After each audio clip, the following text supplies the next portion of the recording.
क्या आपका बच्चा जब भी ठंडा पानी पीता है तो उसके गले में दर्द होने लगता है? क्या आपको हमेशा आइसक्रीम खिलाने से पहले सोचना पड़ता है कहीं मेरा बच्चा फिर से बीमार ना हो जाए? So welcome back to my channel. I am doctor Nidhi Rathore और आज हम बात करेंगे टॉन्सिल्स के बारे में कि टॉन्सिल्स क्या होते हैं, टॉन्सिल्स का काम क्या होता है और टॉन्सिल्स में बार बार स्वेलिंग मतलब रिकरेंट टॉन्सिलाइटिस क्यों होता है और टॉन्सिल्स को ठीक करने की सही अप्रोच क्या होनी चाहिए और आप टॉन्सिल्स को बिना ऑपरेशन विदाउट एनी सर्जरी कैसे परमानेंटली क्योर कर सकते हैं। तो चलिए आज का वीडियो शुरू करते हैं।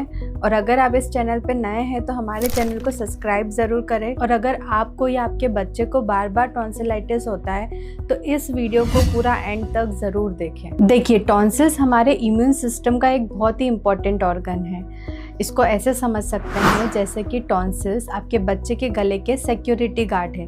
तो जब भी मुंह से कोई इन्फेक्शन, बैक्टीरिया या वायरस अंदर आता है तो ये सिक्योरिटी गार्ड इसे वहीं पर थ्रोट में रोक लेते हैं। इनका काम होता है इन्फेक्शन को लंग्स तक पहुंचने से रोकना और इनका बार बार स्वेल्ड अप हो जाना ये सिग्नल देता है कि ये अपना काम बखूबी कर रहे हैं और इन्हें निकाल देने का मतलब है आपने अपने इम्यून सिस्टम को कॉम्प्रोमाइज कर दिया है और अपने फर्स्ट लाइन ऑफ डिफेंस को हटा दिया है। आपने बहुत सारे बच्चों में नोटिस किया होगा कि उन्हें बार बार गला खराब हो जाता है, जैसे ही कुछ ठंडा खाया पिया उनका गला खराब हो जाता है। तो समझते हैं कि ये जो इन्फेक्शन है ये बार बार कैसे होता है। रिसर्च कहती है कि जब भी बच्चों का इम्यून सिस्टम वीक होता है या फिर हाइपर सेंसिटिव हो जाता है तब वहाँ पर ये इन्फेक्शन बार बार देखने को मिलता है। और कई बार ऐसा होता है कि पुराना इन्फेक्शन पूरी तरह ठीक नहीं होता, जिसकी वजह से टॉन्सिल्स के टिश्यू में वायरस और बैक्टीरिया अपना घर बना लेते हैं। बहुत से बैक्टीरिया एक प्रोटेक्टिव लेयर बना लेते हैं जो नॉर्मल मेडिसिन से नहीं मरते। और कुछ बच्चों में टॉन्सिल्स में डीप पॉकेट्स होते हैं जहाँ पर खाना फंसा रहता है,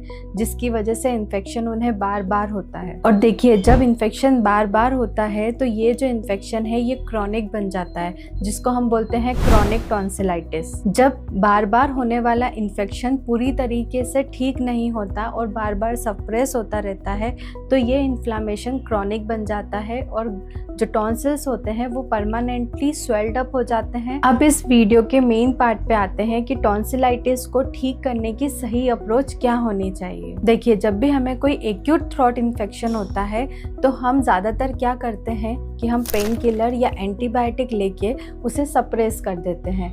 अब ये जो सप्रेशन है ये थोड़े टाइम तक तो आपको रिलीफ देता है, लेकिन जो बीमारी होती है वो वापस आ जाती है। एक होम्योपैथिक डॉक्टर होने के नाते मेरा मानना ये है कि हमारा फोकस करेक्शन पे होना चाहिए, ना कि सप्रेशन पे। हमें बच्चों की इम्यूनिटी पे काम करना चाहिए ताकि उनकी जो इम्यूनिटी है वो बूस्ट हो सके और वो अपने इन्फेक्शन को क्योर कर सके, हील कर सके, ताकि टॉन्सिल्स की जो स्वेलिंग है वो क्रॉनिक ना हो और उनका इन्फेक्शन पूरी तरीके से ठीक हो सके। अब प्रॉपर क्यूरेटिव ट्रीटमेंट के लिए हमें दो चीज पे फोकस करना होता है। सबसे पहले गट हेल्थ। हमारे बच्चों का गट और इम्यून सिस्टम जुड़ा हुआ होता है, तो हमें बच्चों को जंक फूड और शुगर से दूर रखना है जो इन्फ्लामेशन को बढ़ाते हैं। Second, target healing. हमें ऐसी अप्रोच चाहिए जो टॉन्सिल्स के टिश्यू को रिपेयर करे और बार बार होने वाले इन्फेक्शन की टेंडेंसी को भी खत्म करे। और ये टारगेट तभी अचीव होगा जब हम बच्चे की इम्यूनिटी को स्ट्रॉन्ग बनाएं और साथ ही साथ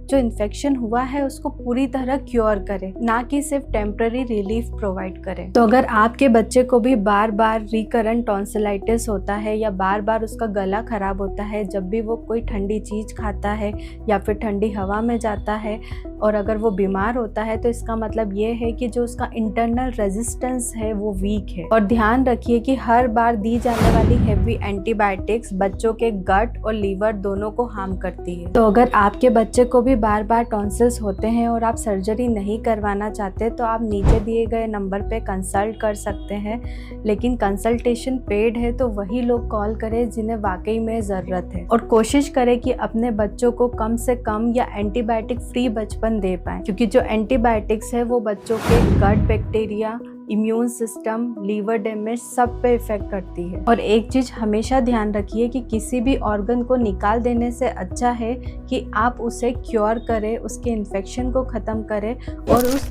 ऑर्गन को प्रोटेक्ट करें ताकि वो आपकी लाइफ को प्रोटेक्ट कर पाए। तो मिलते हैं नेक्स्ट वीडियो में। Till then stay healthy and take care.